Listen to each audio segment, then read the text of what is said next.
آپ کو کہ تحریک انصاف کے مرکزی دفتر پر اینٹی انکروچمنٹ آپریشن شروع ہو چکا ہے۔ اسلام آباد میں سی ڈی اے کی جانب سے آپریشن کیا جا رہا ہے۔ پی ٹی آئی کے مرکزی دفتر کو سی ڈی اے کی جانب سے سیل کر دیا گیا اور ایک بڑی ٹیم یہاں پر موجود تھی سی ڈی اے کی۔ اسلام آباد پولیس کے اہلکار یہاں پر موجود تھے۔ کہا جا رہا ہے سی ڈی اے کی جانب سے کہ سیکٹر G4 میں سیاسی جماعت کی قائم غیر قانونی تعمیرات کو ختم کیا جا رہا ہے۔ اور اس وقت لیٹسٹ اپڈیٹ کیا ہے، عبدالقادر ہمارے ساتھ موجود ہیں، ان سے تفصیل جان لیتے ہیں۔ عبدالقادر بتائیے کیا منظر ہے آپ کے سامنے؟ دیکھیے، اینٹی انکروچمنٹ ٹیمیں جو ہیں وہ اس وقت پاکستان تحریک انصاف کے دفتر میں موجود ہیں اور جو اصلی حصے پر موجود کچھ کیبن تھے ان کو گرایا گیا ہے۔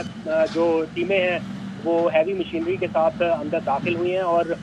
اس وقت تجاوزات کا خاتمہ جو ہے وہ ایک طرح سے کیا جا رہا ہے اور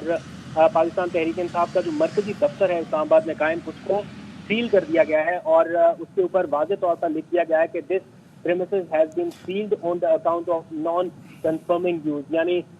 جو اس بلڈنگ کا استعمال ہے وہ مناسب نہیں ہے یا قانون کے مطابق درست نہیں ہے، اس کی وجہ سے اس بلڈنگ کو سیل کر دیا گیا ہے۔ اب سے کچھ دیر پہلے یہ اطلاعات جب سامنے آئی تو اس کے بعد پی ٹی آئی کے اعلیٰ حکام بھی حرکت میں آئے، عمر ایوب کی جانب سے ٹویٹ کیا گیا اور اب بیرسٹر گوہر بھی پاکستان تحریک انصاف کے مرکزی دفتر پہنچ چکے ہیں اور مرکزی دفتر کے چونکہ اندر تو نہیں جا سکیں گے، اب یہ دفتر سیل کر دیا گیا ہے، اس لیے بیرسٹر گوہر جو ہے وہ دفتر کے باہر موجود ہیں۔ باقی لوگ بھی کچھ ہی دیر میں یہاں پر پہنچنا شروع ہوں گے۔ تقریباً آدھا گھنٹہ پہلے کی یہ کارروائی شروع ہوئی جب ساری ٹیمیں ضلع انتظامیہ کی سی ڈی اے کی ٹیموں کے ہمراہ بھاری مشینری کے ساتھ پی ٹی آئی کے دفتر کے باہر پہنچی اور اس کے بعد یہ تجاوزات کے خاتمے کے لیے آپریشن شروع کیا گیا۔ سی ڈی اے کی جانب سے بتایا جا رہا ہے کہ جس plot per P T I کا دفتر قائم ہے یہ تجاوزات کے زمرے میں آتا ہے یا جس مالک کے پاس اس کی ملکیت ہے اس نے اس کا درست استعمال نہیں کیا، بلائی منزل جو ہے وہ بھی غیر قانونی طور پر تعمیر کی گئی، تو اس کو تجاوزات کا نام دے کر باقاعدہ یہ آپریشن ایک طے کیا گیا اور اس کے بعد اب ہم دیکھ سکتے ہیں کہ جو ضلعی انتظامیہ ہے یا بھاری مشینری ہے وہ پی ٹی آئی کے دفتر کے اگلی حصے میں موجود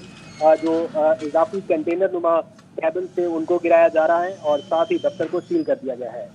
اچھا عبدالقادر بتائیے گا کہ ایک تو یہ دفتر یہاں پر کتنے عرصے سے قائم ہے، کیونکہ آپ نے بتایا کہ 2020 میں بھی غالباً کوئی نوٹسز بھیجے گئے تھے، آخری نوٹس کب بھیجا گیا سی ڈی اے کی جانب سے اور یہ دفتر ہے یہاں کب سے؟ دیکھیے، جب پاکستان تحریک انصاف کی حکومت وجود میں آئی تھی اس وقت یہ دفتر یہاں پر منتقل کیا گیا تھا۔ اس سے پہلے یہ دفتر اسلام آباد کے ایک ایسے ایریے میں تھا جہاں پر بتایا گیا تھا کہ کمرشل یوز نہیں ہو سکتا۔ اس وقت بھی اس دفتر کو نوٹسز بھیجے جا رہے تھے سی ڈی اے کی جانب سے، جس کے بعد وہ دفتر تبدیل ہوا، اسلام آباد کے بلو ایریا میں گیا اور اس کے بعد پھر یہ تیسرا دفتر ہے جو منتقل کیا گیا ایک G7 سیکٹر میں اور یہاں پر پھر تعمیرات کی گئیں اور پھر اس کو باقاعدہ استعمال میں لایا گیا۔ تو یوں سمجھ لیجیے جس وقت سے تحریک انصاف کی حکومت اقتدار میں آئی یعنی 2018-19 کے بعد یہ دفتر یہاں پر قائم ہوا اور اس میں تمام تر سیاسی سرگرمیاں جاری تھیں۔ اس وقت کافی اندر انفراسٹرکچر جو ہے وہ بنایا گیا ہے، آس پاس جو ہے وہ اس کے